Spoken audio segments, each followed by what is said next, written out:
자, 오늘은요, 윤석열 대통령 취임 6개월을 맞이해서 진행된 방송 3사의 여론조사를 한번 체크해 보겠습니다. 한번 좀 정리 좀 해주시죠. 네, 방송 3사 결과입니다. 제가 따로 뭐 개요는 말씀드리지 않아도 화면으로 나올 겁니다. 자, MBC, KBS, SBS. 자, MBC의 조사 결과에도 주목을 해주시고요. 다 KBS, SBS. 자, 참사에 대해서 정부 대응이 어땠는가? 적절했다. MBC가 제일 오른편에 있습니다. 네, 참사 대응입니다. 네. 자, 적절했다가 22%. 아이고. 네, KBS가 잘하고 있다가 26.8%. 자, SBS가 적절했다가 27.8%. 그러니까 거의 대통령 지지율보다도 더 낮은 상태입니다. 자, 바로 이 부분입니다. 바로 네, 이겁니다. 네. 자, 윤석열 대통령 국정수행평가 3사가 왜 중요하냐? 네. 자, MBC부터 말씀드립니다. MBC 33.4%. 대통령 국정수행 긍정평가입니다. KBS 30.1, SBS가 28.7. 네. 자, 여러분들 이 조사가 왜 중요하냐? 방송 3사 중에서 어디가 제일 높죠? 대통령 긍정평가? MBC잖아요. MBC입니다. 네. 이해가 안 가요. 왜 배제가 됐죠? MBC를 그렇게 미워하는데 MBC가 제일 그래도 좋게 그래서 저는 평가해주네요. 이 조사를 보면서 네. 아니 그냥 이 조사만 놓고서 평가입니다. 그냥 분석이고 지금 인터넷에서 나오고 있는 이야기. SBS가 28.7이거든요. 그러니까요. 그러면 SBS가 이 조사가 왜 28.7이야? 이러면서 SBS가 배제돼야 될 텐데 MBC가 배제됐거든요. 그래서 네. 지금 인터넷에서 나오는 이야기예요. 돌아오는 편에는 비행기가 돌아오는 편에는 SBS가 배제되는 거 SBS 아니냐? 잘린다. 아하. 어쨌든 아이러니하게 제일 지금 정부하고 사이가 안 좋은 MBC 조사가 33%가 넘게 국정 운영 지지를 하는 그런 결과를 보여주고 있습니다. 예, 그래서 이 말씀을 재밌네요. 보자면 예. 대통령 지지율도 그냥 조사된 대로 나오는 겁니다. 이거 그래요. 어떻게 뭐 윤석열 대통령이 좋아한다고 윤석열 대통령을 싫어한다고 결과를 어떻게 만들 수가 있는 게 아닙니다. 보도도 마찬가지입니다. 네. 그 보도를 가지고서 국민들은 평가합니다. 맞습니다. 그게 안 맞으면 안 맞는 대로, 맞으면 맞는 대로 네. 그걸 흔들 이유는 없는 거죠. 자, 근데 어쨌든 예. 평균적으로 30% 정도라는 것이고요. 예. 방송사 간에도 지금 한 5%포인트 정도 차이가 발생하잖아요. 예, 이거는 예. 왜 그러는 겁니까? 뭐 조사 시점이 조금 다른 것도 있고요. 시점이 조금 예, 다르군요. 점점 다른 것도 있고 그리고 뭐 조사라는 것은 오차 범위 내에서 왔다 갔다 하는 것이니까 우리가 1000명 조사하면 플러스 마이너스 3.1% 포인트니까 6.2% 포인트는 그렇죠. 왔다 갔다 할 수가 예. 있는 것이거든요. 플러스 마이너스 그러니까 이 내용 보면 그 범위 안에 들어가 있어요. 아, 그런데 MBC가 제일 높아요. 그러니까요. 33.4, 네. SBS가 28.7. 그래서 인터넷에서는 돌아오는 비행기에는 SBS가 배제될 수 있는 거 아니냐? MBC 태웁니까? 돌아오는 비행기 SBS는 내리고 MBC 탑니까? KBS는 다 타네요. 갈 때 KBS 는 타고 올 때 타고. KBS는 진짜 이렇게 균형을 잘 잡네요. 예, 딱 중간이네요. 네, 자, 아까 이제 처음에 나왔던 화면 하나 보죠. 이번 참사에 정부가 대응을 잘했냐, 부적절했다는 평가가 당연히 많은 거는 이해를 합니다. 예. 한번 읽어보겠습니다. 네. KBS 조사에서는 얼마 나왔습니까? 대체로 뭐 다르지 않습니다. KBS는 잘하고 있다 26.8%, 네. 잘 못하고 있다가 69.6%. 9.1%. 자, 왼쪽을 봅니다. SBS, 아, MBC 60.1%. 아꼈다가 나중에 봅니다. 네. SBS 69.1. 뭐 다를 게 없죠. 네. 자, MBC 적절하지 못했다가 72.9. MBC가 여기서 또 망했군요. 아이고. 대통령님이 심기를 그러면은 건드리는군요. 기준이 국정 수행 평가가 기준이 아니라 이태원 참사 정부 대응 평가 조사가 게다가 적절하지 못했. 예. 게다가 저 여론조사에서 보면요, 못했다는 것들 중에서 대단히 못했다. 이게 엄청 높아요, 솔직히. 그렇습니다. 다 50%가 네, 넘어요. 넘습니다. 그래서 네. 지금 윤석열 대통령 국정 수행 평가에 대해서 우리가 사전 척도로 하는 경우에 매우 이 부분이 상당히 높다라는 제가 것이. 보기에는 만약에 저 평가할 때 질문지에 정말 못했다 이런 문항이 있었으면 다 그거 찍었을 것 같아요. 그걸 들려주는 거 다시 한 번 더. 제가 7점 척도를 리커트 척도를 7점으로 만들어가지고 정말 못했다. 네. 정말 못했다. 보통이다 뭐 이렇게 만들 것 같아요. 그러니까 노영희 진행자는 정말 이렇게 하는데 네. 저는 이렇게 하죠. 정말 귀가 너무 아픕니다. 네, 자세히 하겠습니다. 자, 그다음에 행안부 장관과 같이 책임 있는 자를 경질해야 된다. 예. 그 프레성에 대한 것도 있었죠. 이 조사가 중요합니다. 네. 행안부 장관 이상민 장관에 대해서 자 사퇴해야 된다라는 거 MBC 54.4%. 근데 뭐 이 다른 조사에서도 이상민 장관에 대해서는 사퇴하라는 여론이 상당히 높은 결과로 나오고 있습니다. 네. 자, 그다음에 우리가 이 책임자 경질의 필요성에 대해서도 지금 동의한다. 뭐 압도적일 수밖에 없겠죠. 자, 이 부분을 보겠습니다. 이태원 참사 책임 소재의 범위입니다. 이게 네. 상당히 중요할 수밖에 없는데, 그렇죠. 자, 지금 더불어민주당에서 강조하고 있는 내용입니다. 주장하고 있는 내용이 내각 총사퇴라 28.3%고요. 네. 자, 국무총리, 행안부 장관, 그 다음에 경찰청장, 네. 자, 27%, 그 다음에 행안부 장관, 경찰청장 경질. 자, 여기서 여러분들 중요한 건 뭐냐면, 다 포함되는 거, 다 포함되는 거, 자, 22, 27, 28에 다 포함되는 거. 그러면 얼마입니까, 지금 이게? 거의 한 80% 가까이 돼요. 60, 70 정도 네. 되겠네요. 예. 예, 그렇죠. 70% 넘습니다. 77% 정도. 여기에 네. 경찰청장이랑 행안부 장관은 들어가잖아요. 그렇죠. 그렇죠. 총리도 그런데 들어가고. 앞서 항우나 더불어민주당 의원, 경찰 출신입니다. 네. 이상민 장관 경질할 수밖에 없을 거예요. 저는 여론은 이런데 윤석열 대통령 안 한다고. 저도 봐요. 경질 안 할 것 안 같아요. 해요. 예. 그럴 사람이면 이거는 이렇게 하지도 않겠죠. 우리가 이 분석을 잘하는 사람이라면 윤석열 대통령은 경질 안 합니다. 윤석열 대통령은 예. 경질할 사람이 일단 아니고 예. 경질하면은 자기 자신의 권위가 없어진다고 생각하고 내가 그 사람을 지키지 못했기 때문에 미안하다라고 생각하실 그렇습니다. 뿐이에요. 지몸리가 예. 되는 거죠. 그래서 자 여론조사는 이렇게 분석하지만 결과에 대한 앞으로의 일어날 일에 대한 분석은 예상은. 네, 그렇다면 예. 예. 그렇게 경질 안 하고 그렇게 끝까지 버티고 민심에 신경 안 쓰신다면 그렇죠. 대통령 지지율 앞으로 어떻게 되는 거예요? 또 내려가겠죠. 근데 자, 그게 아닌 것 같아요. 아니, 안 예를 내려가는 것 들어보세요. 같아요. 자 지금 SBS가 예. SBS입니다. MBC 아닙니다. SBS가 네. 28.7이에요. 네. 이게 최근에 나온 갤럽이나 MBS 4개 여론조사 기관의 제일 조사 낮아요. 다 합해서 제일 낮아요. 네. 그러면 자 이상민 장관 경질하고 버티면 자 지지율이 26, 25까지도 갈 수가 있겠죠. 자 그러면 그때 대통령 지지율이 25% 되면 윤석열 대통령 이상민 장관 경질할까요 안 할까요? 안 한다니까. 안 합니다. 자, 그런데 그러면 이거 문제 아닙니까? 지지율이 윤석열 대통령은 아무 말도 안 할 겁니다. 오히려 여당 아무 말도 안 혼내겠지. 하고 예. 도어 스태핑해서 물어봅니다. 네. 자, 이상민 장관 경질 안 합니까? 우리는 민주적 절차와 네. 헌법 정신과 법과 원칙에 따라서 대한민국을 이끌어 나갈 것입니다. 이렇게 이야기를 하고 그다음 질문을 추가적으로 아니 그래도 국민 여론이 오늘은 아주 바쁜 일정이 있어요. 이러면서 갈 겁니다. 그러면 시간이 2, 3개월 지납니다. 북한이 미사일을 또 몇 방 쏩니다. 네. 그러면 대통령의 지지율은 한 30%까지 올라갑니다. 그러면 또 넘어갑니다. 또 넘어갑니다. 그 미사일 한 방에 20억이라는데 결과적으로는 나쁜 여론을 정돈시키는 데는 몇십억이 들어가는군요.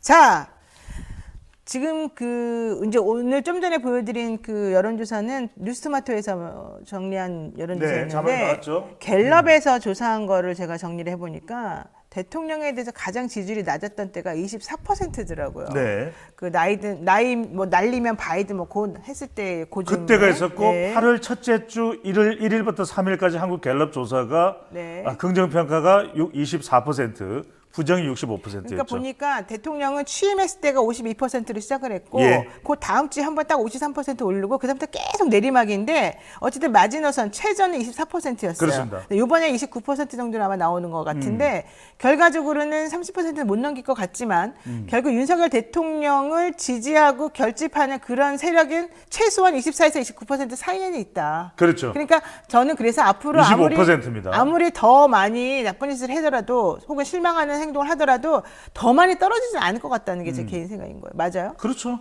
그러니까 윤석열 대통령은 확고합니다.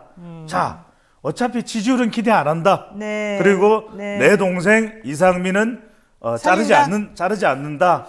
지지율은 내려간다. 신경 안 쓴다. 네. 하지만 우리에게는 두 가지가 있다. 북한이 미사일을 계속 쏘면 또 보수 안보 지지층들은 결집을 해준다. 또 하나, 검찰이 계속해서 이재명 대표를 수사하면 어차피 더불어민주당 지지율도 크게 올라가기 힘들고 지지하는 정당이 없다는 무당층이 높을 테고 그냥 이대로 쭉 간다. 계속 간다. 쭉 간다. 가! 이런 거죠. 안 힘드세요? 힘들어요. 네, 힘들 것 같아요, 제가 봤을 때. 너무 힘들어요. 자, 어쨌든 중요한 건 이겁니다. 지지율이 이제 무너지면은 어느 지역, 어느 세대에서 무너지는지. 지금 보면은 이번에 이태원 참사, 12구 참사를 제대로 대응하지 못했다는 것 때문에 50대와 주부층에서 많이 이렇게 퍼센테이지가 떨어졌고 지지하는 그렇죠. 사람들이 서울 떨어졌고 서울 떨어졌다. 50대 주부층입니다. 그리고 특히 젊은 층에서도 지금 지지율이 많이 떨어졌다고 나오거든요. 그러면 TK, PK 이런 데서도 좀 계속 떨어질까요? 그렇죠. 조금씩 영향을 받겠죠. 그러다가 또 지지율 속성이라는 게 여러분들 잘 아셔야 되겠지만 네. 많은 성향을 다양하게 가지고 있는 사람들이 골고루 조사가 되기 때문에 또 시간이 지나면 26까지 내려갔다가 또 대통령 지지율이 31, 2 또 올라와요. 스물스물 올라옵니다. 또 뭐 12월 중순쯤 되고 사람들이 막 어떤 특정 이슈에 신경 써서 응답 안 하면 그리고 또 연말 연초 되면 네. 북한에서 또 미사일 몇 방 쏘고 이러면 또 결집하고 한 34 되면 대통령 지지율 조금씩 올라가는 상승 국면 뭐 이러면서 또 신문이 실려요. 그러면서 그 밑에 헤드라인에 칼럼에 뭐 실리겠어요? 이재명 대표 본격 수사 시작 이거죠.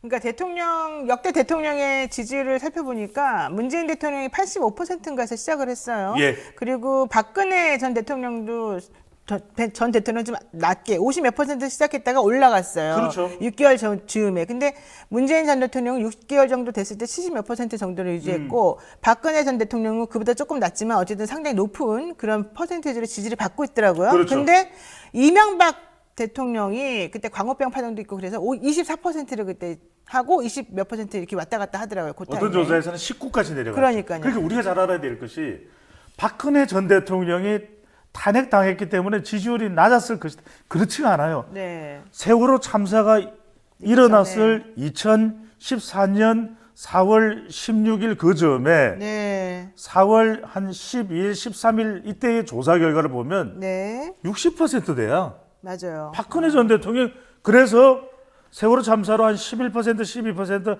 하락합니다. 네. 자, 여기서 중요한 게 있습니다. 그때는 그래도 정홍원 국무총리는 사퇴해요. 맞아요. 사퇴하고 제가 시금치잖아요. 자기 나가겠다 그래요. 그런데 후임 총리가 인준이 안 돼서 그래서 6개월이 지나서 나가지만 적어도 그 당시에는 정홍원 국무총리는 네. 책임을 지고 자기가 사퇴를 해요. 그럼요. 네. 행정안전부 장관 당시에 아실 거예요.